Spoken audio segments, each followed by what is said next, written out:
सभी को नमस्कार। आज की इस वीडियो का टॉपिक है पावर ऑफ सेल्फ टॉक। और इस वीडियो में सबसे पहले हम आपसे एक सवाल पूछते हैं, एक छोटा सा सवाल। और सवाल ये है कि आप डेली लाइफ में सबसे ज़्यादा किससे बातें करते हैं। बहुत से लोग उत्तर देते हैं कि वो अपनी मम्मी से सबसे ज़्यादा बात करते हैं। कुछ लोग कहते हैं कि नहीं, मैं अपने फादर से सबसे ज़्यादा बात करता हूँ। और कुछ लोग बोलते हैं कि नहीं, मैं अपने स्पाउस यानी पति या पत्नी से सबसे ज़्यादा बातें करता हूँ। कुछ लोगों का कहना है कि नहीं, हम अपने मित्रों से सबसे ज़्यादा बातें करते हैं।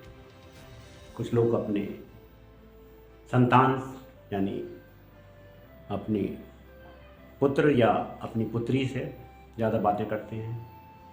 कुछ का आंसर ये आता है कि नहीं, वो अपने ग्रैंडफादर से सबसे ज़्यादा बातें करते हैं। कुछ का अपना गुरु से या अपने टीचर से, या कुछ लोगों का अपना पड़ोसियों से। तो आंसर सबके अलग अलग, लेकिन सबके आंसर गलत।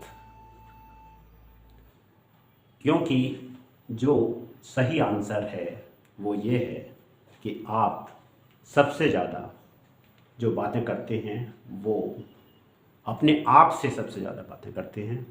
वो दिन रात, सुबह शाम, 24 घंटे, वो हर समय आप अपने आप से कुछ ना कुछ बातें करते रहते हैं। और इसी संबंध में जो आप अपने आप से जो स्वयं से वार्तालाप करते हैं, स्वयं से संवाद करते हैं या सेल्फ टॉक करते हैं, उसकी क्वालिटी होना बहुत महत्वपूर्ण हो जाता है।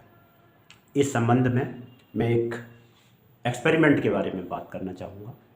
ये एक्सपेरिमेंट जापान में हुआ। चावल के 2 बाउल लिए गए और एक बाउल पर उन्होंने लगाया ब्लेसिंग्स और दूसरे पर उन्होंने लगाया कर्स। जिस बाउल पर उन्होंने ब्लेसिंग्स लगाया, उस बाउल को उन्होंने बहुत अच्छे अच्छे शब्द बोलना शुरू किया, जैसे कि आप बहुत अच्छे हैं, आपकी अरोमा बहुत अच्छी है, आप बहुत पसंद किए जाते हो, डिफरेंट डिशेस में लोग लाइक करते हैं, आपका खाने के बाद लोगों का स्वास्थ्य बहुत अच्छा होता है। इस तरह के जो तारीफ़ वाले और जो अच्छे सुंदर शब्दों का प्रयोग उस बाउल के साथ किया गया कि आप इसी तरह से आप अपनी खुशबू, अपनी अरोमा, अपनी फ्लेवर फैलाते रहें। जो दूसरा बाउल था वो कर्ज का बाउल था। उसको इतना गंदे शब्द और ख़राब शब्दों का प्रयोग किया गया कि अरे, तुम तो इतने पुराने हो गए हो, तुम्हें कौन पसंद करेगा, तुम्हारे साथ कोई तुम्हें लाइक भी नहीं करता है, कोई खुशबू नहीं है, कोई, तुम लोगों का स्वास्थ्य खराब कर देते हो, तो उसको तुम्हारा रंग भी अच्छा नहीं है। इस तरह के जो गंदे और ख़राब शब्दों का प्रयोग किया गया। और उसके करीब 1 महीने बाद उसका रिजल्ट्स देखा गया। तो जो बाउल में ब्लेसिंग्स का था, जिसमें अच्छे शब्दों का प्रयोग किया गया, उसमें एक भीनी भीनी खुशबू, एक अच्छा प्यारा सुनहरी गोल्डन कलर, और देखने में भी वो सुंदर लग रहे थे। जबकि दूसरी ओर ये जो बाउल था जिसमें कर्स और गंदे शब्दों का प्रयोग किया गया था, वो बाउल बिल्कुल हरे रंग का फंगस उसमें आ चुकी थी, स्मेल, गंदी स्मेल आ रही थी, और वो किसी भी तरह से अपीयरेंस में भी बड़ा ख़राब लग रहा था। तो इस एक्सपेरिमेंट से ये प्रूव होता है कि जो शब्दों का प्रभाव पड़ता है। इसी तरह का एक्सपेरिमेंट पानी पर भी किया गया। पानी के 2 बाउल्स पर किए गए और 2 छोटे पौधों पर भी किया गया, और बिल्कुल इसी तरह के रिजल्ट्स निकले कि जहाँ अच्छे शब्दों का प्रयोग किया जाता है वहाँ पर रिजल्ट्स अच्छे आए हैं, और जहाँ गंदे शब्द या ख़राब शब्दों का प्रयोग, वहाँ पर रिजल्ट्स बहुत ही ख़राब आए हैं।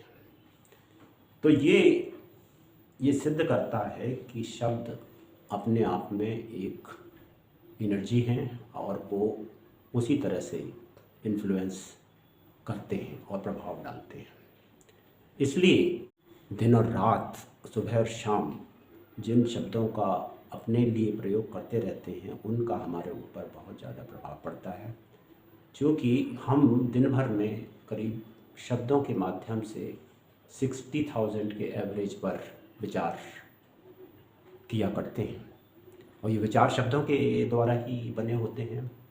तो जब 60,000 टाइम्स हम उन डिफरेंट शब्दों का प्रयोग कर रहे हैं तो डेफिनेटली हमारी जो लाइफ की रियलिटी है उस पर इन शब्दों का प्रभाव होना ज़रूरी हो जाता है।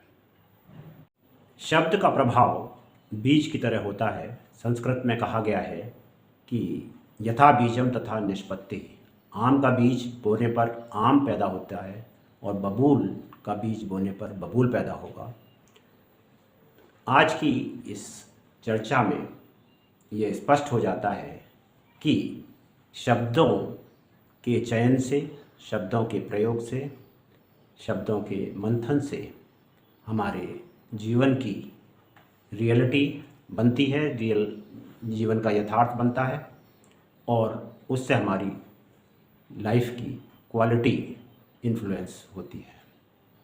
इसलिए शब्दों के चयन पर, शब्दों के प्रयोग पर, शब्दों के मंथन पर हमें विशेष ध्यान देना होगा, विशेष तरीके अपनाने होंगे, विशेष मेथड्स यूज़ करने होंगे और इन मेथड्स के बारे में, इन स्ट्रेटजीज़ और टेक्निक्स के बारे में हम आगे वाली वीडियो में चर्चा करेंगे। आज की इस वीडियो को देखने के लिए बहुत बहुत धन्यवाद, आभार।